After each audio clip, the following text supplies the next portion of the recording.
Hello, hello. Hello, welcome back to my channel.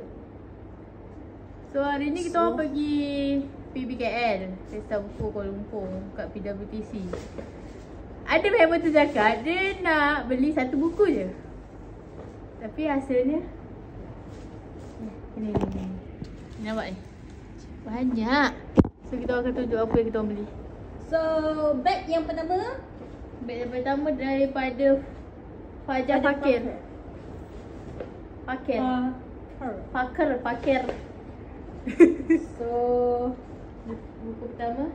Ini free gift. Dia dapat free gift.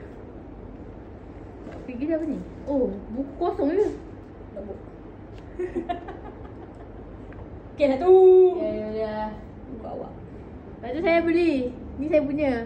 Dia tulis siapa mangsa seterusnya. Sebab macam menarik ya mak. Dia punya ni. Dia punya cover. Dia punya cover kan. So macam tak apa nak baca. So, saya beli 2 buku. Apa ni? Serunai Maut 1 dan 2. Beli sebab apa? Sebab suka hati.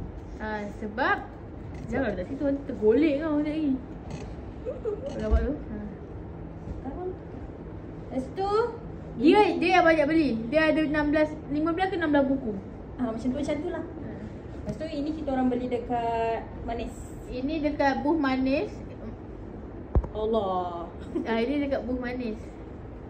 Stay going, my love. Yang penting dalam dia. Bukan. Mana? Tada! Tadi Ada author tak? kebetulan dia punya penulis ada kat situ. So kita ambil gambar ya terus. Tak tahu lah bila nak baca. Next bag. Kita ada fiksi. Memang gila fiksi. Confirm kena borong. Ini booth yang kedua kita orang pergi. So kita orang beli 6 buku. Dia ada offer tau. Dia ada offer kalau untuk siapa yang ni kan. Biasalah kalau pesta buku dah ada offer macam-macam tau kalau. So member terjebak 6. So buku yang pertama Aib. Jelek. Ni funny story ni.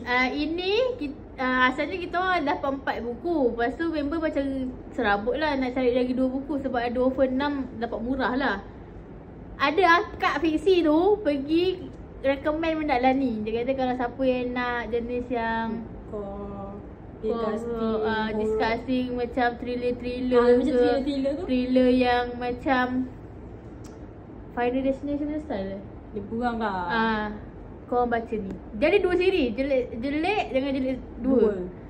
So Siapa tak kenal kan Ismi Fa Ismail kan. Dia buat buku memang macam tu. Dia So kita keluar daripada kotak. So dia kata kalau awak takut geli, awak ambillah tragedi. Sama pun dia sama. Lepas tu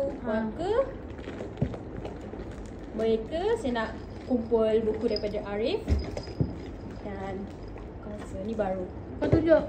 Dan tapi yang fiksi ni menarik kan. Dia ada warna tau. Kau tengok dia beli warna apa semua. Semua warna merah dengan orange tu. Dia biasanya kalau warna-warna macam tu dia thriller kan. Warna merah, orange tu warna thriller. So dia bagi free gift. Wah, itu buku apa? Cerpen. Wah, dapat buku cerpen. Ni kan dapat free kan? Itu ini ada 2 lah. Buku mana?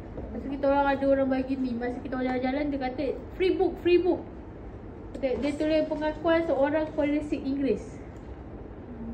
Ni sebenarnya menarik juga kalau nak baca. Dia macam siapa yang minat boleh lah. Okay, next. Itulah dekat fiksi. So next kita pergi dekat Ini lah pergi kat ni Hilal Ashraf punya buku. Ini pun kita orang dapat author punya. Hilal ni dia punya buku besar gila. Nampak? Kebetulan lah dia punya penulis ada kat situ. Buku dia 3 sempat. Itu macam murah gila. 4? 3 ke 4? 3. 1 ringgit. Aku rasa macam murah tapi ini kat pesta buku kalau normally RM80 tak silap. 60. Tapi dekat pesta buku dia RM50 aku beli. RM50. Dan Yang best ni memang ada Dia ada kebetulan betul lah. ada. Ada penulis dia. Cuma kita tak dapat photocard lah. Dah habis. Photocard dah habis. Nak macam mana. So kemudian kita pergi kat booth Iman. Booth Iman ni booth yang pertama sekali kita orang pergi. Kita memang cari booth dia dulu. So semua novel. Dan yang bestnya novel ni RM3.85 guys. Kalau dapat scan QR dapat 80. QR tu aje lah kena jawab something lah. So buku pertama maybe This is Love. This is Love. Sekali lagi aku sendiri dengan Tunggu Teduh Dulu. Macam banyak lah pula bu. Lepas tu dalam ni dapat wash bag. Tapi kita nak boleh ambil ni lah. Free. Lepas tu ada macam bookmark lah gitu. So kita pergi dekat Tentang kita. So memang dah list lah boleh nak Sepilih Luka. Tapi booth dia ni menarik sebab dia punya buku semua colour-colour macam ni. Dia macam minimalis punya booth lah. So korang akan tertanya-tanya apa isi dalam dia. So korang akan terjebak untuk beli. Tapi tadi apa yang aku baca sikit lah, dia more kepada ayat-ayat yang Dia lebih pada makan dalam sikit lah. Slice of life lah. So next this is my book. Oh. This is my book. Tapi buku ni sebenarnya rahsia. So saya tak boleh tunjuk. Okay, tak ada tunjuk. Buku ni hadiah untuk orang. So saya tak boleh tunjuk dekat orang. So yang pasti saya beli kat PTS.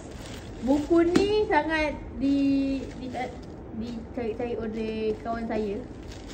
So ya. Itu je. So next kita ada ini Karang Craft. Ini saya belikan untuk mak saya. Mak saya adalah peminat Ramli Awal Mursyid. So Ramli Awal Mursyid baru dia ada keluarkan yang terbaru. Ramli Awal Mursyid Perempuan Busana Merah. Ni. Lepas tu mak saya ada juga ni Anding Ayangan 3 tapi Hikayat 2. Ramli Awal Mursyid. Dan lagi satu Aku Bercerita. My mom memang peminat Ramli Awal Mursyid. 3 ni dia belum ada ya, tapi yang lain semua dia dah ada. So kebetulan tadi Sebab ada buku baru kan. lepas tu lagi satu kebetulan beli 3 dapat macam 20% off ke apa gitu. So benda ni 3 ni RM70 je. Kau rasa? 100 lebih kan. Kalau tak dia macam nak nearest 100 lah. So muka ni macam RM37 ni semua. Tapi bila tadi dia 70. Siapa tak nak? So ya. Dan last. Ini saya beli dekat Sejaudak Tarbiyah. Sebenarnya dia publish 2 tapi dia ada. So saya belilah edisi terhad yang paling tapi cantik tu dia kata ni ada penambahan ada penambahan lepas tu dia hardcover. Aku pernah baca yang first tu tapi tapi yang ni dia kata ada penambahan. Lepas tu dia ada macam dia macam lagu, nampak music video. Terus tahu. So dia beli 2. Matahari Pun Terluka, penulis yang sama, Ainul. Dan Surat-Surat Perempuan Johor. Ini tak ada perancangan pun, tapi dia kata ada offer. So macam kita ambil je. Benda ada offer, kita ambil je. Kita dapat voucher. Dapat 2 aku nak 1. So ada apa-apa lagi tu tinggal? Tak ada lagi. Itu saja, itu semua buku-buku. Ya. Habis lah buku-buku. Nasib baik bawa kereta je tadi pergi. Kita orang plan saya nak pergi naik MRT, tapi bila fikir balik aku rasa akan banyak buku yang kita orang akan membeli. So kita decide untuk naik apa? Naik kereta. Tapi untuk siapa-siapa yang lepas ni kalau ada PKL lagi, kau pergilah hari biasa. Jangan pergi hari Minggu. Sebab kalau pergi hari biasa tak jam pun. Sebab kita orang pergi tahu-tahu dah sampai PWTC. Kereta ada tapi senang nak buat parking. So tapi jangan parking dalam PWTC, mahal. Sangat mahal lah. Sangat mahal kita orang spend time dalam tu jalan 2-3 jam je. RM11 baik dia cakap. So itu je vlog PBKL kita orang. So yeah, Jumpa tahun depan, InsyaAllah. dia kata jumpa tahun depan. Aku rasa tahun depan aku jadi driver lagi ni. So bye bye guys.